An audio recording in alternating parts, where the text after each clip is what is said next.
Hello friends, unique classes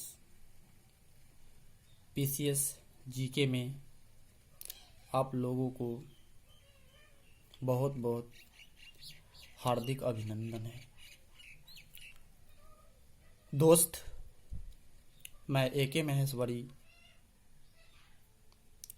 आज आप लोगों के समक्ष अगेन फिर से एक अद्भुत और नया वीडियो लेकर उपस्थित हुआ हूँ। दोस्त, आज इंडियन पॉलिटी कॉन्स्टिट्यूशन का एक बहुत ही महत्वपूर्ण चैप्टर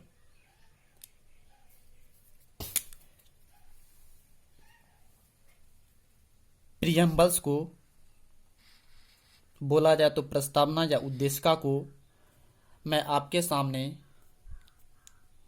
बहुत ही मज़ेदार डिजिट और पिक के द्वारा समझाने की कोशिश की है। मेरे दोस्त, मेरे बंधु, इस वीडियो को देखते समय आप कभी कहीं पर जाइएगा मत,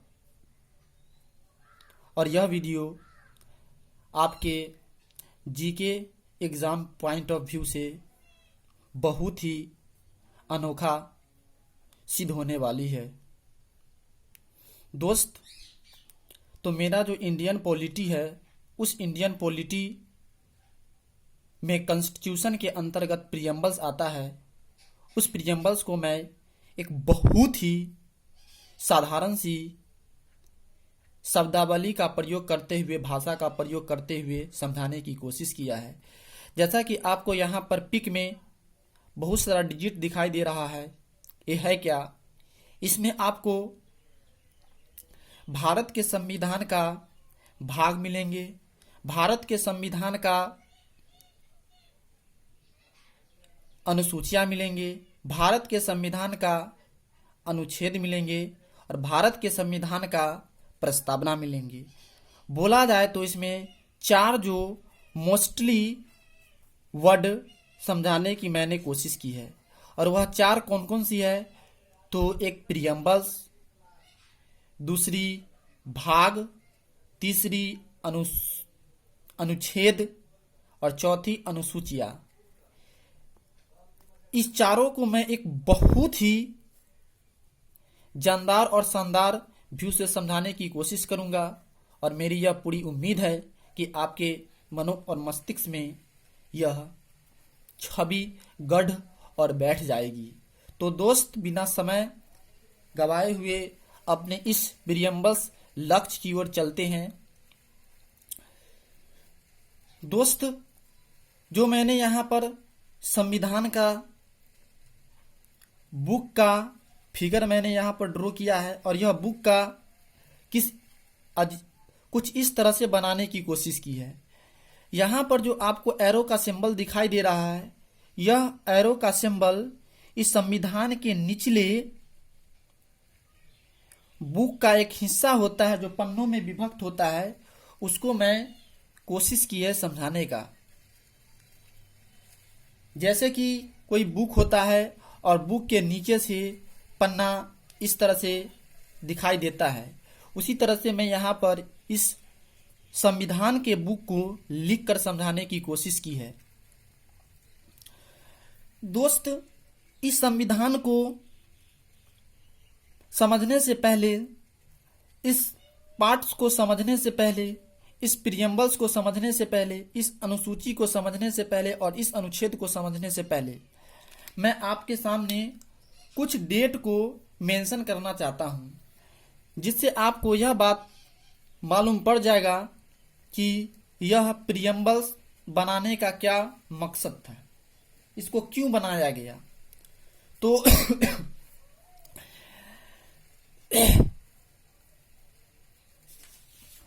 यहाँ पर मैं एक अलग से कुछ लिख कर आपको बताने की कोशिश कर रहा हूं। मेरे दोस्त, ध्यान से देखना। मेरे मित्र, जैसे कि यहाँ पर मैं 3 डेट को मेंशन कर रहा हूँ और यह 3 डेट आपको एग्जाम पॉइंट ऑफ व्यू से बहुत शक्तिशाली रिजल्ट देने वाली है। आप इसको ध्यान पूर्वक सिर्फ मेरे दोस्त देखते जाइए क्या क्या होता है।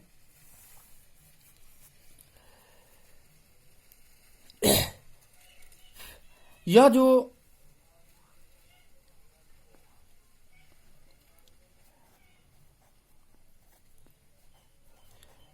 संविधान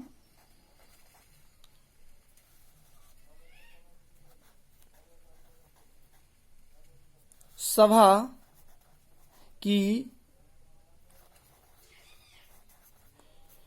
डेट को मैं बताने की कोशिश की है। यह संविधान सभा की डेट मीन्स जब मेरा प्रियम्बल्स बन रहा था तो प्रियम्बल्स बनने से पहले क्या क्या काम हुआ और इसको बनाने की क्या आवश्यकता पड़ी, और आवश्यकता पड़ी तो कौन सी डेट की आवश्यकता पड़ी। तो यहां पर आप 3 डेट्स को थोड़ा ध्यान में रखिएगा।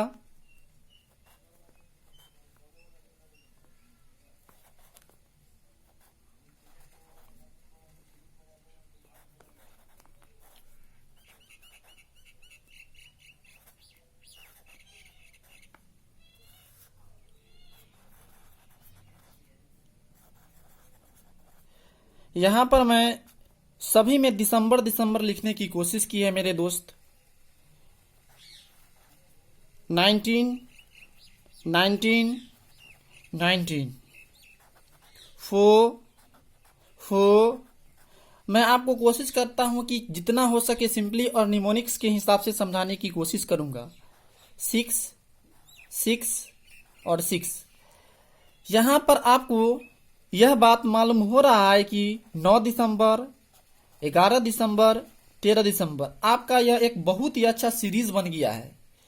डिफरेंस देखिए तो 2 का 9 2 11, 11 2 13, यह आपका डिफरेंस बन गया है। यही जो 3 डेट है, यही 3 डेट मेरा जो प्रियम्बल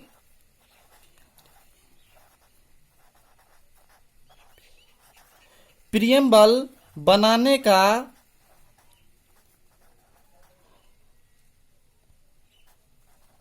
इम्पोर्टेंट डेट है।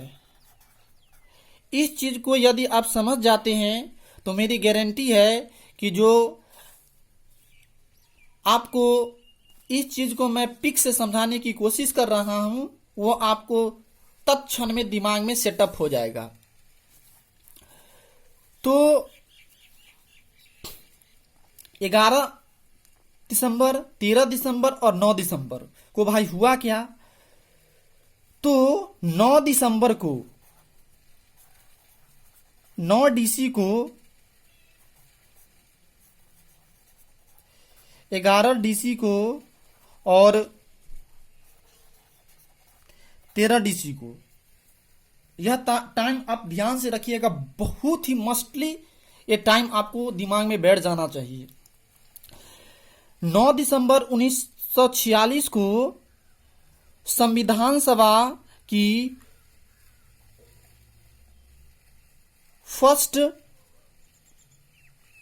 प्रथम बैठक हुई। 9 दिसंबर 1946 को संविधान सभा की क्या हुई, प्रथम बैठक हुई।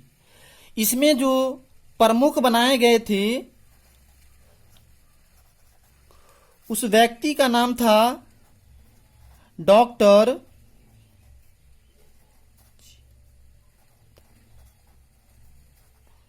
सच्चिदानंद सिन्हा। यह क्वेश्चन आपको आप लोगों को पता है कि आता ही है कि संविधान सभा का प्रथम प्रमुख कौन थे, तो डॉक्टर सच्चिदानंद सिन्हा।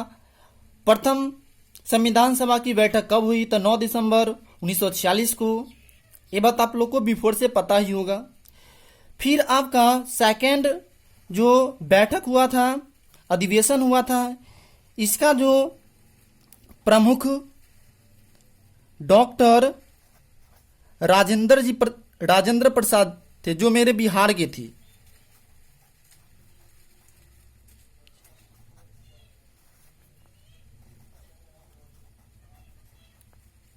राजेंद्र प्रसाद थे, जो मेरे बिहार का रहने वाले थे। उसके बाद तो प्रमुख, उसके बाद यहाँ पर उप प्रमुख भी इसमें आ जाता है मेरे भाई। उप प्रमुख अगर उस समय थे तो वह HC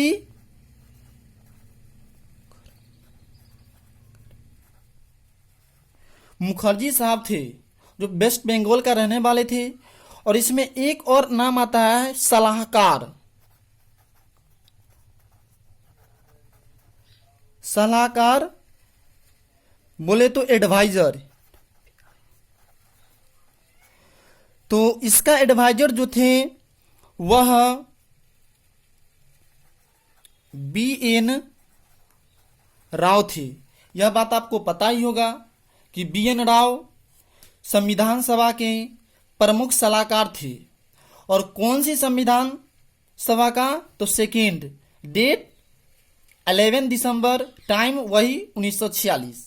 तो देखो भाई, कितना अच्छा से समझने की कोशिश मैंने की है, और आप लोग को आई होप, आशा है कि समझ में आ ही रहा होगा। 11 दिसंबर जो यहाँ पर ये चीज है आपका, यह बहुत ही VVI टाइम है। इस बात को ध्यान में रखिएगा मेरे मित्र, मेरे सखा। इसमें क्या कहा गया था या क्या किया गया था कि इसमें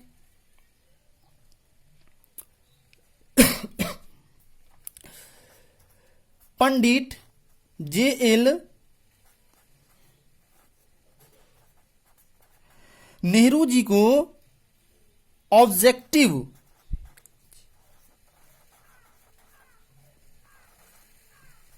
रिजोल्यूशन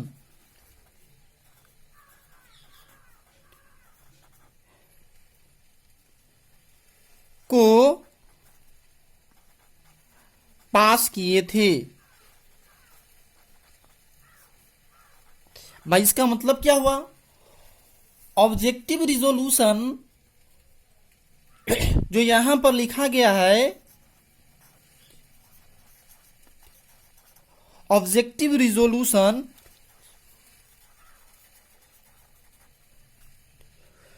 का अर्थ हुआ लक्ष्य। लक्ष्य कहने का मतलब कि मेरा जो कॉन्स्टिट्यूशन बनेगा, मेरा जो भी कॉन्स्टिट्यूशन है,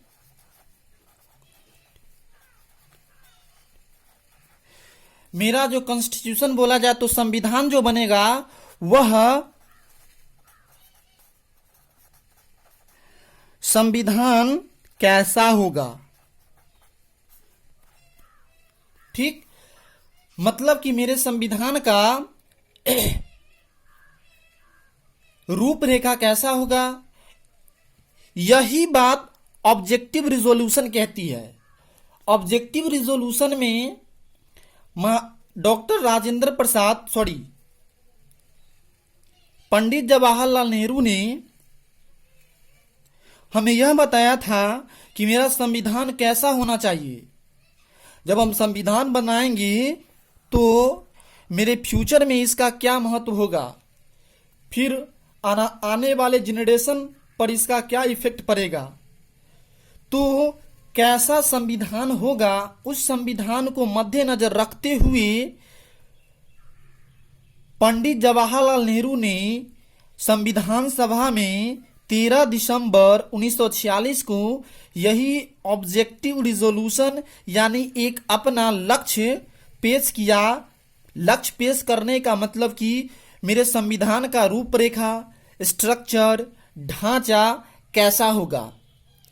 तो यह पूरी प्रक्रिया को जब पास कर लिया गया था तो इस पूरी प्रक्रिया को नाम दे दिया गया आपका प्रस्तावना, या इसको बोलते हैं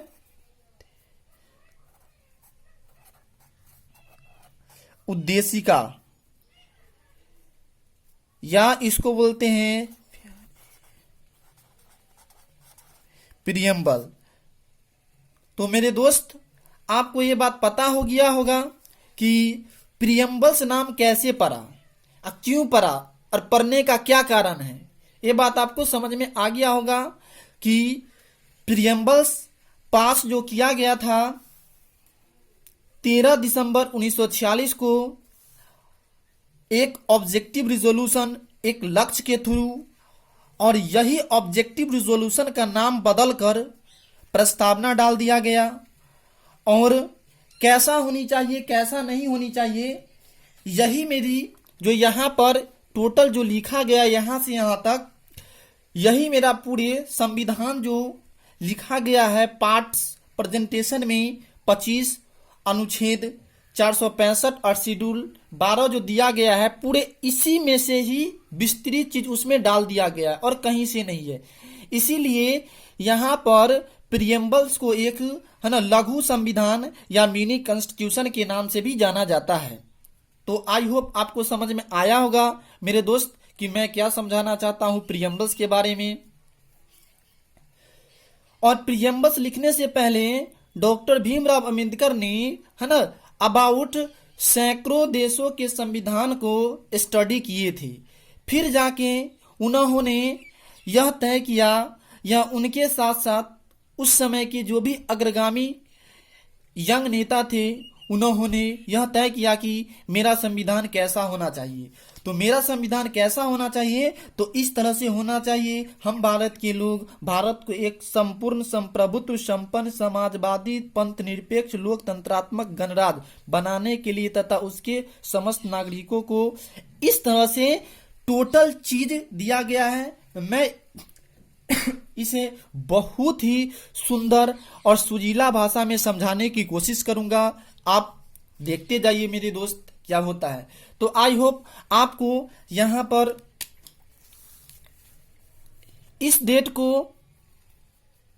9 दिसंबर 1946 को याद रखना है, 11 दिसंबर 1946 को याद रखना है, 13 दिसंबर 1946 को याद रखना है, और 9 दिसंबर, 11 दिसंबर, 13 दिसंबर में प्रमुख कौन थे, उप प्रमुख कौन थे, सलाहकार कौन थे, और ऑब्जेक्टिव रिजोल्यूशन पेश करने का श्रेय किसके दिया जाता है। ऑब्जेक्टिव रिजोल्यूशन बोला जाए तो संविधान सभा का रूपरेखा किसने पेश किया था, या संविधान सभा का प्रारूप किसने तैयार करवाया था, तो पंडित जवाहरलाल नेहरू ने।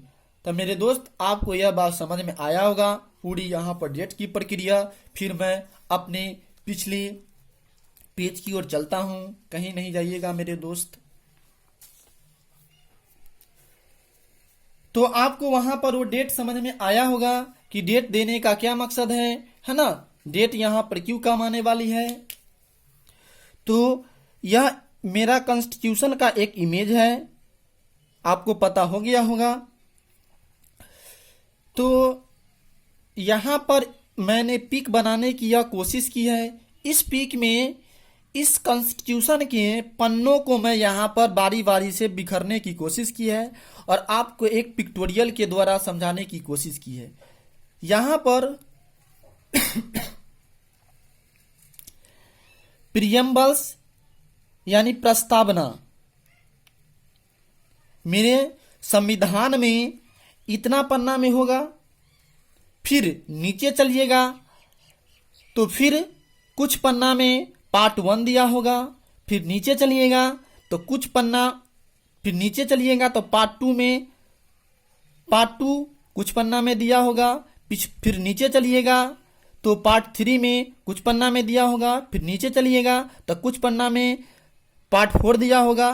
इसी तरह से 1 से लेके 22 यानी 22 तक मेरे पूरे पन्ना में पार्ट्स दिया गया है। और अभी प्रेजेंटेशन में वर्तमान में पीटी टाइम में प्रेजेंटेशन टाइम में मेरा जो पार्ट्स की संख्या है वह 25 है। तो आपको यह बात समझाने की मैं कोशिश कर रहा हूं कि यहां पर इतना पार्ट में मतलब इतना पन्ना में पार्ट 21 है, फिर इतना पन्ना में पार्ट 22 है। इसी तरह से ऊपर में भी आपको समझ में आया होगा। प्रेजेंटेशन टाइम में हाल में 25 मेरा पार्ट्स दिया गया है और पीटी प्रेजेंटेशन टाइम में 465 अनुच्छेद है। तो मेरे दोस्त यहाँ पर जो 465 अनुच्छेद अभी वर्तमान में है, बट जब मेरा संविधान 26 नवंबर 1949 को ऑलरेडी बनकर तैयार हो गया था तो उस समय सिर्फ 395 ही अनुच्छेद थे। इस बात को ध्यान में रखिएगा। तो 395 कब थे? जब मेरा संविधान बनकर 26 नवंबर 1949 को तैयार हुआ, लेकिन अभी 2020 तक देखा जाए तो 465 ही मेरा अनुच्छेद है, मीन्स आर्टिकल्स है। तो यह बात आपको समझ में आया होगा कि अनुच्छेद और पार्ट्स। अब यहाँ पर हम शेड्यूल्स की ओर चलते हैं, मतलब कि अनुसूची की ओर यहाँ पर मैं चलता हूँ। अनुसूची जो मेरा यह संविधान है, इस संविधान में बिखरा हुआ है, थोड़ा यहाँ है, थोड़ा यहाँ है, थोड़ा यहाँ है, थोड़ा यहाँ है। मतलब कि मेरा पूरे संविधान में पार्ट 1 से लेके और पार्ट 22 तक के संविधान बिखरा हुआ है। और यह चीज आपको जब बुक पढ़िएगा तो बहुत अच्छा से समझ में आएगा। आपके लिए मैं बुक लेक्चर लेके आऊंगा। तो शेड्यूल जो मेरा संविधान 26 नवंबर 1950 में बनकर जब तैयार हुआ, 26 नवंबर 1949 में बनकर तैयार हुआ, तो उस समय मेरा अनुसूची की संख्या 8 थी, फिर प्लस 4 कर दिया गया, तो वर्तमान में टोटल अनुसूची 12 है। ये बात आपको इन्फॉर्मेशन हो गया होगा मेरे दोस्त कि संविधान क्यों बनाया गया, बनाने का क्या उद्देश्य है, और उसके अंदर प्रियम्बल्स क्यों बनाया गया। अब इसका बनाने का क्या उद्देश्य है, तो प्रियम्बल्स को है ना, बहुत सारा विद्वानों ने भारत की संविधान का कुंजी कहा है, भारत के संविधान का आत्मा कहा है, भारत के संविधान का एक बहुत बड़ा दूरगामी भविष्य होगा, या इस संविधान को लोगों के द्वारा प्रियम्बल्स को एक आईना कहा है कि अगर संविधान को देखना है तो आपको प्रियम्बल्स अगर देख लीजिएगा, या आप अगर प्रियम्बल्स देखते हैं तो आपको पूरी जानकारी शॉर्ट में मिल जाएगी। और हर व्यक्ति का कर्तव्य होता है कि यह चीज करना चाहिए। तो लोग इस तरह से अपने धारणा को प्रकट करते हैं। आई होप आपको समझ में ये फिगर आपको समझ में आया होगा मेरे दोस्त। तो फिर मैं अपने नेक्स्ट टॉपिक की ओर, नेक्स्ट चलते हैं पॉइंट की ओर। प्रियम्बल्स यानी प्रस्तावना। जब इंडियन कॉन्स्टिट्यूशन को बना रहे थे, इंडियन कहने का मतलब जब भारत के लोग कॉन्स्टिट्यूशन को बना रहे थे तो उस वक्त पंडित जवाहरलाल नेहरू जी ने एक ऑब्जेक्टिव रिजोल्यूशन यानी लक्ष्य प्रस्तावना को पेश किए थे, जो आपको बैक पृष्ठ में बताने की कोशिश की। और वह टाइम था 13 दिसंबर 1946। तो जो मैंने पीछे समझाया वही बात यहां पर है। उस ऑब्जेक्टिव रिजोल्यूशन को बाद में प्रियम्बल यानी प्रस्तावना बना दिया गया। तो आपको समझ में आया होगा मेरे दोस्त कि प्रस्तावना कैसे बना, क्यों बनाया गया। इसे हमने यूएसए के कॉन्स्टिट्यूशन से प्रियम्बल उठाया। मीन्स मेरा जो यहां पर प्रियम्बल है, यह प्रियम्बल किस देश के कॉन्स्टिट्यूशन से, तो यूएसए के। बोला जाए तो आम चाल की भाषा में हम अमेरिका बोलते हैं। तो वहां से इसको उठाया और अपने संविधान में डाल लिया कि चलो भाई, अमेरिका वासियों ने लिखा है प्रियम्बल तो हम भी लिख लेते हैं प्रियम्बल्स।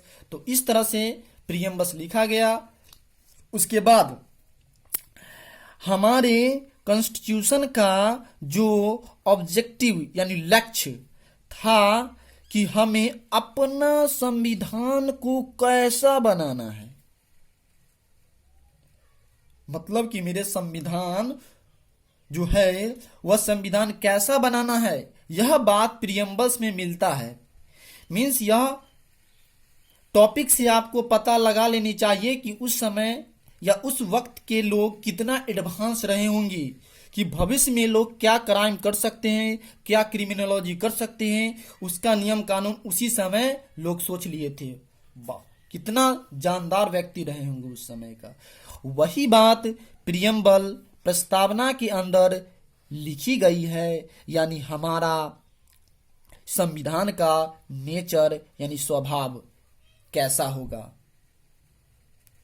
तो मेरा संविधान कैसा होगा, जब आपको भारत के प्रियम्बल्स को हम अच्छी तरह से रीड करेंगे, स्टडी करेंगे, एक एक वर्ड को आपके सामने मैं प्रकट करूंगा, उस समय आपको बेहतर से समझ में आएगा। बट वास्तविक यानी एग्जैक्टली प्रियम्बल्स कैसा है आपके सामने में इस प्रकार है। तो मेरे दोस्त जाइएगा नहीं, मैं इस प्रियम्बल्स को पढ़ रहा हूं और आपके सामने में हर एक वर्ड को समझाने की कोशिश कर रहा हूं। मेरे दोस्त, यदि यह मेरी कोशिश, यह मेरी प्रयास, यह मेरी मेहनत अगर आपको समझ में आ रहा होगा तो इस वीडियो को सब्सक्राइब कीजिएगा, लाइक कीजिएगा और अपने दोस्तों के साथ जरूर से जरूर शेयर कीजिएगा। मेरे दोस्त, आपसे गुजारिश है, मेरी इतनी मेहनत रंग जरूर लाएगी और आपका सहयोग ही मेरा सहयोग होगा। तो दोस्त, फिर हम अगले, जैसा कि मैंने आपको बताया है कि मेरा वास्तविक संविधान कैसा होनी चाहिए, तो यहाँ पर मैंने संविधान में उल्लेखित प्रियम्बल के थ्रू मेरा प्रस्तावना है वह बात यहाँ पर मैंने आपको समझाने की कोशिश की है। थोड़ा ध्यान से देखिएगा, मैं हर एक वर्ड को आपके सामने एक्सप्लेन करूंगा मेरे दोस्त। और यह जो मेरा टोटल प्रियम्बल्स है, इस प्रियम्बल्स को आपको याद हो जानी चाहिए। आप अपने कॉपी और पेन से घर पे जरूर लिखिएगा, या फिर आपको लगेगा कि नहीं हम यहीं से लिख सकते हैं तो वीडियो को पॉज करके आप देखिएगा, लिखिएगा, 1-2 बार देखिएगा, लिखिएगा और पढ़िएगा। आपको 100% आपके मनो और मस्तिष्क में यह छा जाएंगे। दोस्त, यह जो वर्ड इसमें अजीबो गरीबो वर्ड दिया गया है, एक अनोखापन वर्ड दिया गया है, भाई इस वर्ड का मतलब क्या होता है, इस वर्ड का मतलब क्या होता है, यही वर्ड का मतलब हम आपको समझाने की कोशिश कर रहा हूं मेरे दोस्त। कहीं जाइएगा नहीं, इत्मीनान से और दिल थाम को देखिएगा। मुझे उम्मीद है कि मैं यह चीज को समझाने में पूरे अपने एक एक कतरा लगा दूंगा और आपको समझाकर ही छोड़ूंगा। तो चलते हैं अपने इस प्रस्तावना, मेरे महान देश के महान प्रस्तावना की ओर। तो भारत का संविधान प्रस्तावना, दोस्त हम इसे इत्मीनान से शालीनता पूर्वक पढ़ रहे हैं, आप कहीं जाइएगा नहीं और आप भी इसे इत्मीनान से देखने की कोशिश कीजिएगा मेरे सखा। यहां पर कह रहा है कि हम भारत के लोग भारत को एक संपूर्ण संप्रभुत्व संपन्न, देखिए मेरे दोस्त, समाजवादी पंथ निरपेक्ष लोकतंत्रात्मक गणराज्य, यहां पर आपको संप्रभुत्व संपन्न समाजवादी पंथ निरपेक्ष लोकतंत्रात्मक गणराज्य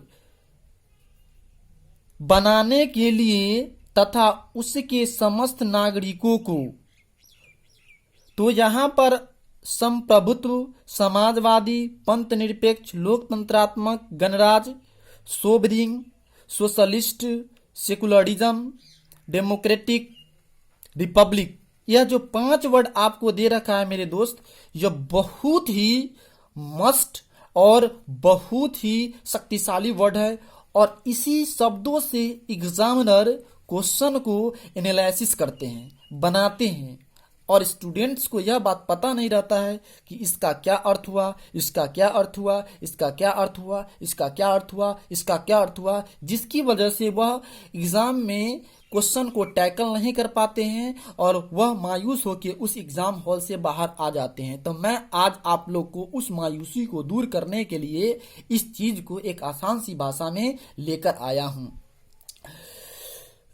दोस्त, मैं पहले इस पूरे प्रस्तावना को इमीडिएटली रीड कर लेता हूं, फिर आपको एक एक वर्ड का मीनिंग बताने की कोशिश करूंगा।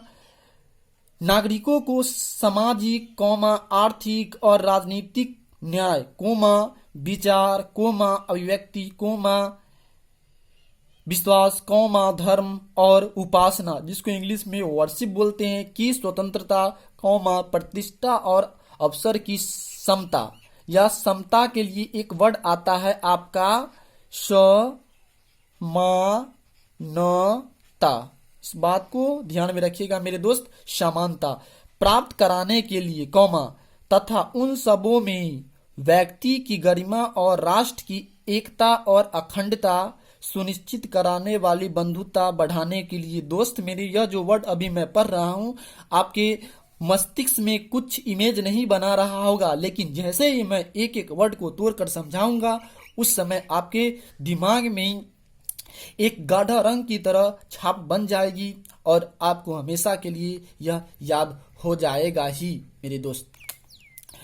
तो फिर दृढ़ संकल्प होकर अपने इस संविधान सभा में आज तारीख 26 नवंबर 1949 ईस्वी ब्रैकेट मिति मार्गशीर्ष शुक्ला सप्तमी संवत 2006 विक्रमी ब्रैकेट बंद को एतद द्वारा इस संविधान को अंगीकृत अधिनियमित और आत्मार्पित करते हैं।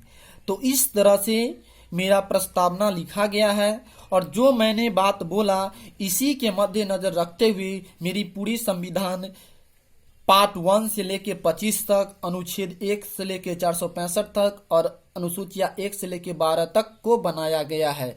इसीलिए इस प्रस्तावना को हम लोग मिनी कॉन्स्टिट्यूशन या एक छोटा सा संविधान के नाम से भी जानते हैं।